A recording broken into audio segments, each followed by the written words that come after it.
Bab 3 Telaga Puntadewa. Umi meminta kami ke toko buku untuk membeli kitab tafsir. Aku sudah menduga kalau Mas Biru enggan, lalu akan meminta kang sopir saja yang mengantarku. Dia memang sangat menghindari pergi denganku, kecuali untuk menghadiri acara sangat penting.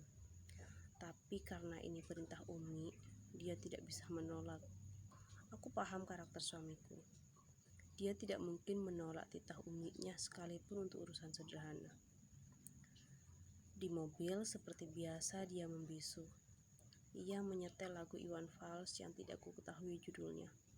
Sepertinya itu lagu kenangan zaman kuliahnya dulu. Aku diam mematung sambil merasakan parfum lembut yang menguap dari tubuhnya.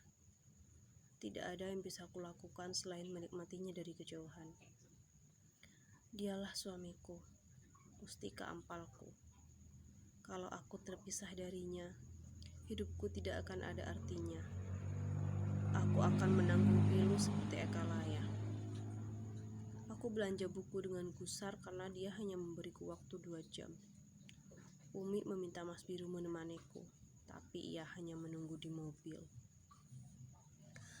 Selesai belanja buku, kami tidak berhenti kemanapun, misalnya untuk membeli makanan atau minuman. Aku sudah hafal wataknya dari dulu. Ia memang tak pernah ingin membahagiakanku. Ia membelokkan mobil ke sebuah SPBU lalu turun dan berlari kecil menuju toilet. Seperti biasa, ia tak mengatakan apa-apa, bahkan untuk sekedar pamit. Saat aku membetulkan jilbabku, HP-nya berdering. Dia tak membawanya. Aku menoleh cepat. Ingin kusentuh benda itu, tapi aku tak bisa menghitung kemungkinan berapa detik lagi dia masuk mobil. Kalau dia tahu, tentu saja dia akan murka karena aku sudah lancang. Maka aku hanya melihat ponsel itu tanpa berkedip. Nama Ratna Rengganis muncul di layar, lengkap dengan fotonya. Kalau kau lihat fotonya, kau pasti akan mencintainya. Semua orang akan jatuh cinta kepadanya. Ia memiliki kecantikan yang tidak biasa. Seraut wajah oval, pipi kemerahan berlesung, sebuah mulut mungil laksana buah ceri. Alisnya indah.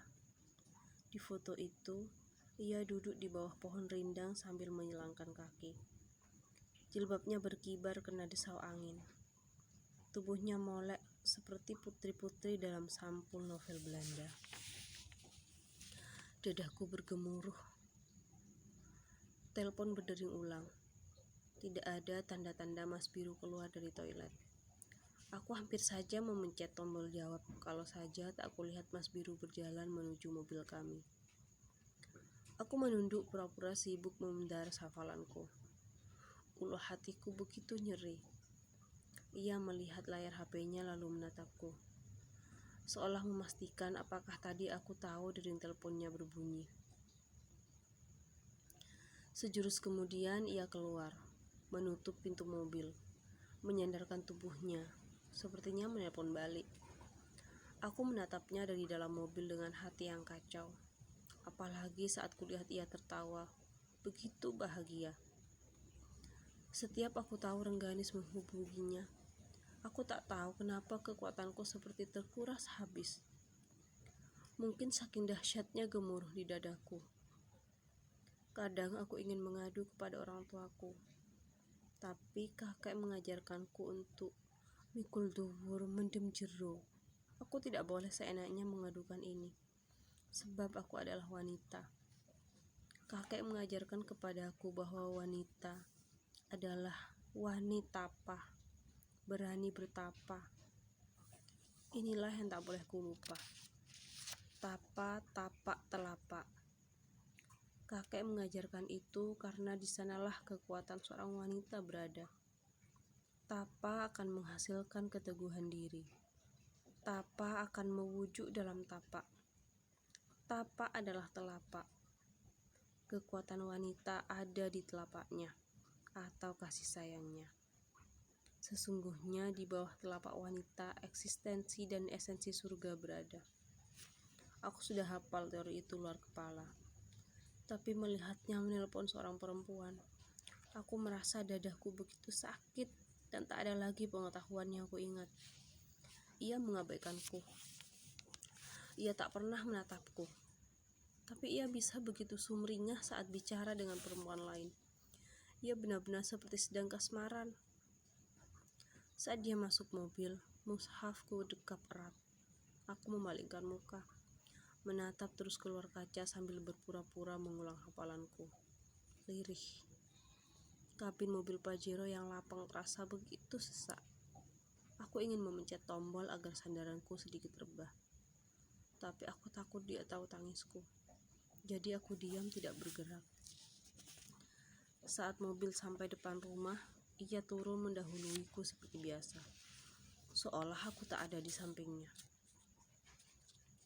Ia meninggalkanku yang kebingungan mengeluarkan buku tafsir Umi yang berjilid-jilid. Ia tak pernah peduli. Kusimpan tangisku untuk kutumpahkan di kamar mandi. Tapi saat kumasuki rumah, aku terkesiap kaget karena seseorang duduk di ruang tamu Umi. Umi melayaninya bicara dengan gembira.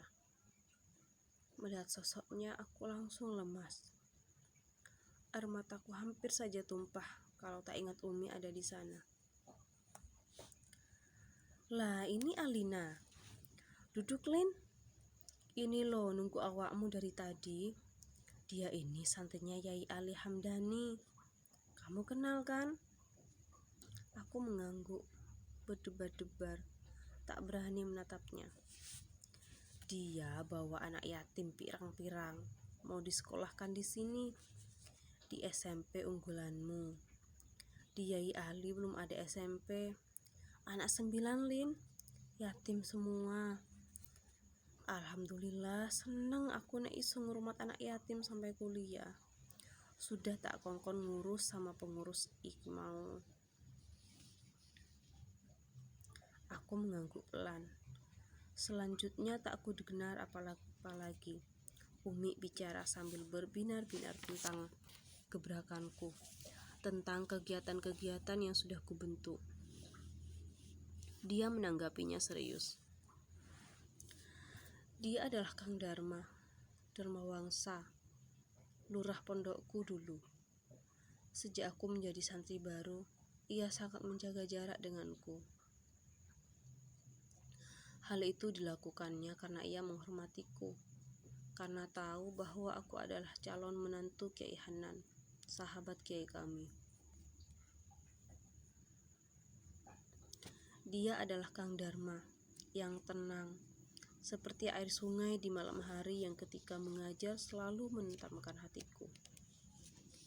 Dia adalah Kang Dharma yang sering meminjamiku buku-buku karena dia tahu hidupku begitu membosankan. Masa depanku akan sangat berat. Jadi aku harus banyak membaca. Dia adalah Kang Dharma yang tenang seperti Yudhistira, memberiku banyak pengetahuan di tengah hafalanku yang padat. Yudhistira yang sabar dan berwatak samudra, yang mampu menguasai segala nafsu, yang mampu menerima segala watak dan kemauan orang lain. Yudhistira yang sangat mencintai istrinya, bukan mengabaikan dan menyiakan seperti Mas Biru. Umi meninggalkan kami, pamit hendak menyimak mbak-mbak santri mengaji. Aku terus menunduk menyembunyikan sedih. Sehat, Lin? Aku mengangguk, hampir menangis. Aku tidak mungkin mengadukan kesepianku karena aku sekarang adalah seorang putri. Seorang putri harus menghindari watak cula dan culas. Cula itu ucul Allah. Culas itu ucul bablas. Aku tidak mungkin menurunkan wibawaku sendiri. Mana ini Rana Wijaya? Dia bertanya sambil tersenyum. Aku bingung maksud pertanyaannya sampai aku sadar. Rana Wijaya adalah keturunan Dewi Suhita. Dia pasti bertanya apakah aku sudah hamil. Pangestunya, Kang, jawabku dengan nada pilu. Dia tertawa lembut. Tawanya membuatku ingin menumpahkan segalaku. Kamu tampak kurusan, Lin. Tenggorokanku tercekat. Perhatiannya menghanyutkanku dalam sebuah perasaan mabuk yang sempurna. Hampir saja aku terjerat dalam jala-jala kelembutan sinar matanya. Aku tak mungkin bilang bahwa hidupku seperti digoyang onok pelumbang, dikosoi alang-alang, disiakan dan diabaikan. Aku tak mungkin mengatakan itu. Aku harus mikul dhuwur mendem jero. Hujan turun merintik di atap rumah, di genteng-genteng. Angin berhembus menggoyangkan korden. Aku diam mendengarkan hujan, merasai rinduku kepadanya yang teramat dalam. Dia tidak boleh tahu kesedihanku. Dia harus tahu bahwa aku sekarang adalah seorang putri yang meruput katri, mendahulukan 3 hal seperti ajaran nenek moyangku yang berdarah biru. Bekti, nastiti, ati-ati. Dia tidak boleh tahu yang terjadi. Dia harus tahu bahwa kepada suamiku, aku bakti sungkem, pasrah ngalah, bangun turut, dan setia tuhu.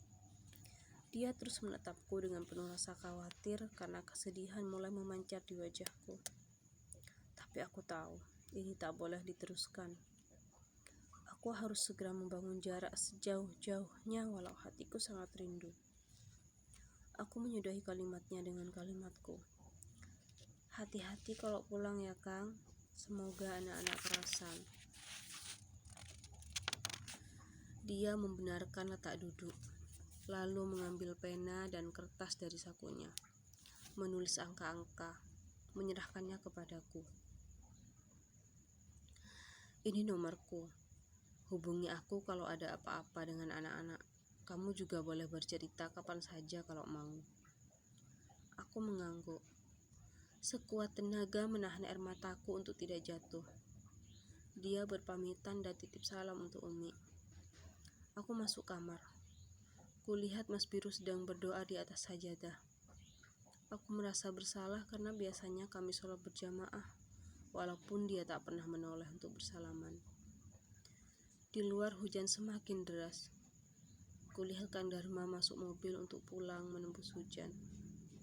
Aku rindu, tapi aku tahu itu harus kusimpan sendiri dalam diam, lalu kumusnahkan. Aku membuang kertas berisi nomor teleponnya. Kertas itu segera mengapung bersama genangan air hujan yang mengalir dan menjauh. Aku menutup kepala. Aku menutup jendela. Tidak, Kang Dharma bukan tandingan Rengganis. Aku harus dikdaya tanpa aji. Aku harus menaklukkan Mas Biru dengan kelembutan kasih sayangku, bukan dengan menghadirkan Kang Dharma. Aku mematikan lampu, menangis dalam senyap. Aku terseduh.